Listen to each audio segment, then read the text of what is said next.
हे mats, moon night का episode 4 air हो गया है और एपिसोड 4 का एंडिंग बहुत ही माइंड बेंडिंग था। एंडिंग के ऊपर मैं आखिर में बात करूँगा। पहले एपिसोड का समरी कर लेते हैं और ये एपिसोड 51 मिनट्स एंड 4 सेकंड्स का था, यानी कि अब तक का सबसे लंबा एपिसोड। 110% का स्पॉइलर अलर्ट देते हुए और आप लोगों का वक्त ज़रा भी बर्बाद ना करते हुए चलिए वीडियो को आगे बढ़ाते हैं। Moon night episode 4 summary number 1। Episode की शुरुआत में हम ये देखते हैं कि इजिप्शियन गॉड हॉरुस के अवतार खॉन्शू की जो मूर्ति है उसको एक सीक्रेट जगह पर रख देते हैं, एक जलते हुए दिए के सामने, और उस जगह पर काफ़ी सारी और मूर्तियाँ भी होती है। बाकी ये मूर्तियाँ कौन से देवताओं की है ये हमें आगे पता चलेगा। नंबर 2, स्टीवन लैला को ये बताता है कि खॉन्शू लैला को अपना अवतार बनाना चाहता है और इस वजह से मार्क लैला को अपने से दूर रख रहा है और ये आखिरी मिशन पूरा होने के बाद मार्क हमेशा के लिए गायब हो जाएगा। सो इससे एक बात क्लियर हो जाती है कि इन गॉड्स और गॉडेसेस का जेंडर लेके कोई इशू नहीं है। मतलब एक मेल गॉड एक फीमेल इंसान को भी अपना अवतार बना सकता है, ठीक उसी तरह से एक गॉडेस एक मेल इंसान को अपना अवतार बना सकती है, जो कि हमें बाद में पता चलता भी है। नंबर 3, स्टीवन और लैला एक दूसरे को पसंद करने लगे हैं, लेकिन इस बात से मार्क स्टीवन से नाराज़ है। नंबर 4, स्टीवन की नॉलेज काफ़ी स्ट्रॉन्ग है। अगर स्टीवन हाल ही में डेवलप हुआ कैरेक्टर है तो उसकी नॉलेज इतनी स्ट्रॉन्ग कैसे है ये एक सवाल है, लेकिन शायद स्टीवन मार्क का ऑल्टर ईगो बहुत पहले से है। नंबर 5, आमिट के टोम्ब का इंटरनल डिज़ाइन या फिर इंटीरियर डिज़ाइन हम कह सकते हैं वो हॉरस की आँख से मिलता जुलता है। मतलब the design is based on the I of harrows, जो कि जिसको कहा जाता है आई ऑफ माइंड, यानी हमारे 6 सेंसेस को ये आई इंडिकेट करती है। और स्टीवन इस पज़ल को डिकोड कर लेता है और अमिट जहाँ पर है उस जगह को ढूंढने लगता है लैला के साथ मिलकर। नंबर 6, आगे स्टीवन ये डिकोड करता है कि अमिट एक्चुअल में एक उशाब्दी के अंदर बंद है और उशाब्दी है एक तरह का मूर्ति, एक तरह की स्टोन, ठीक वैसी ही मूर्ति, पत्थर की मूर्ति जिसमें फ़िलहाल खंशू को बंद कर दिया गया है। और ये उशाब्दी कहाँ है यही ढूंढना है लैला और स्टीवन को। आगे ये भी दिखाया जाता है कि आमिट की आखिरी अवतार थे अलेक्जेंडर द ग्रेट, तो रियल लाइफ हिस्ट्री के साथ पूरी तरह से जोड़ दिया गया है सीरीज़ को। और अलेक्जेंडर द ग्रेट का जो ताबूत आखिर में स्टीवन को मिलता है और उनके बॉडी के अंदर ही आमिट की वो पत्थर की मूर्ति होती है जिसको स्टीवन बाहर निकाल लेता है। नंबर 7, अलेक्जेंडर द ग्रेट को एक फ़ैरो कहा गया है और उनको इजिप्शियन रीति रिवाजों के हिसाब से पिरामिड के अंदर रखा गया था और उनकी आफ्टर लाइफ सुरक्षा के लिए हेका प्रीस्ट को तैनात किया जाता है जो एक एंशियंट सॉर्सरर्स थे। तो यहाँ पर सॉर्सरर वर्ड का इस्तेमाल हुआ है, तो फिर से एक उम्मीद होती है कि डॉक्टर स्ट्रेंज के साथ आगे मून नाइट के कनेक्शंस बनेंगे। और इन हेका प्रीस्ट में से एक लैला और स्टीवन पर अटैक करते हैं, तो इन क्रिएचर्स को देखकर काफ़ी मज़ा आता है। बहुत ही डरावनी लुक दी गई है और एक साउंड करते हैं ये लोग अपने टंग से, वो साउंड भी काफ़ी क्रीपी था। ये काफ़ी मज़ेदार था देखना। नंबर 8, जैसा कि हम जानते हैं कि अलेक्जेंडर द ग्रेट का साम्राज्य काफ़ी बड़ा था और उन्होंने काफ़ी कम उम्र में ही बहुत जंग लड़ी थी और बहुत सारे जंग उन्होंने जीते थे, बहुत राज्यों को उन्होंने अपने अंदर ले लिया था। तो उनको आमिट का अवतार कहना ये काफ़ी इंटरेस्टिंग लगा इस सीरीज़ में, चूँकि अलेक्जेंडर ने काफ़ी लोगों को मारा था जंग में, तो उनको आमिट के साथ जोड़ दिया गया है। तो ये इंटरेस्टिंग सा एक पहलू है स्क्रिप्ट का। नंबर 9, जिस जगह पर स्टीवन को अलेक्जेंडर द ग्रेट का ताबूत मिलता है और अलेक्जेंडर के बॉडी के अंदर आमिट का वो मूर्ति मिलता है, उसी जगह पर छोटे छोटे आर्मी के पुतले देखे गए हैं। तो हम ये उम्मीद कर सकते हैं कि द ममी मूवी की तरह हमें एपिसोड 5 या फिर फाइनल एपिसोड में अलेक्जेंडर द ग्रेट ज़िंदा होते देखे जा सकते हैं और उनकी आर्मी को भी हम शायद देखेंगे और काफ़ी सारे एक्शंस होते हुए देखेंगे। तो ये काफ़ी मज़ेदार होगी अगर ऐसा हो जाए तो।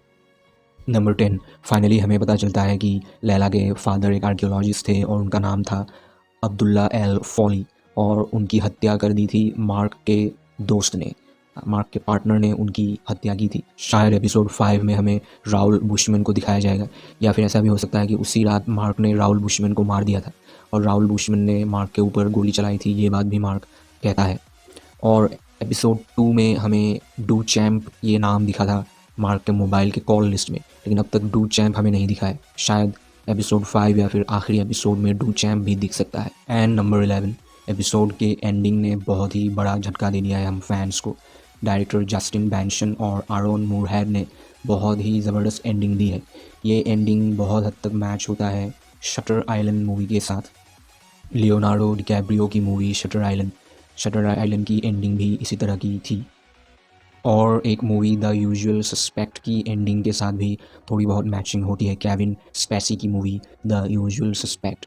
सो एंडिंग में ये दिखाया गया है कि मार्क स्पेक्टर एक मेंटल हॉस्पिटल में है और अब तक हमने जितने भी कैरेक्टर्स देखे हैं उन सभी कैरेक्टर्स को उस हॉस्पिटल में दिखाया गया है। कुछ पेशेंट्स हैं और कुछ हॉस्पिटल के एम्प्लॉयज़ हैं और हॉस्पिटल के डॉक्टर के रूप में दिखाया गया है आर्थर हैरो को। एक और बात ये दिखाई गई है कि मार्क एक मूवी देखता रहता है टॉम्ब बास्टर, और वो मूवी एक्चुअल में इजिप्शियन गॉड्स और पिरामिड्स और ख़जाने के बेस पर बनी हुई है और उस मूवी के कैरेक्टर्स को मार्क अपने अंदर ले लेता है। उस मूवी का एक कैरेक्टर होता है स्टीवन ग्रांट, जिस कैरेक्टर को मार्क इमेजिन कर लेता है, ऐसा दिखाने की कोशिश की गई है। लेकिन मुझे 110% ये लगता है कि मार्क हॉस्पिटल में नहीं है।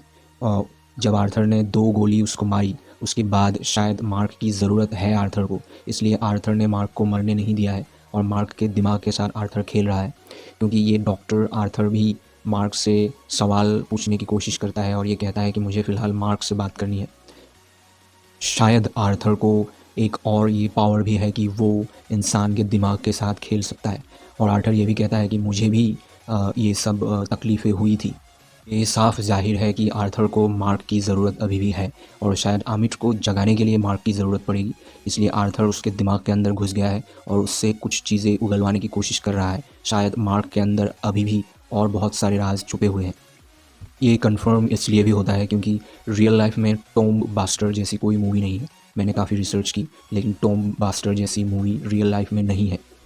आर्थर हैरो ने टॉम्ब बास्टर जैसी एक मूवी मार्क के दिमाग के अंदर क्रिएट की है, एक एनवायरनमेंट क्रिएट की है ताकि वो मार्क से अपने ज़रूरत की चीज़ें उगलवा सके। आगे हम देखते हैं कि मार्क भागने लगता है और मार्क को एक ताबूत के अंदर स्टीवन मिलता है।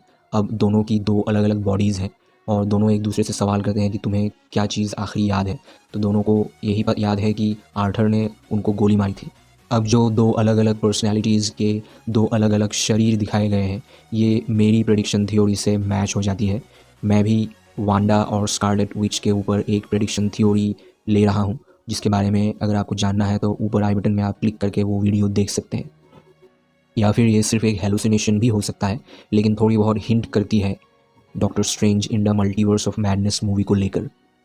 आखिर में मार्क और स्टीवन दोनों ही भागते हैं और उनके सामने एक गॉडेस अपीयर होती है जिनका चेहरा हिप्पोपोटेमस के जैसा है, और ये गॉडेस है टावारेट, जो फर्टिलिटी और चाइल्ड बर्थ की देवी है, यानी कि वो जन्म देने की क्षमता रखती है।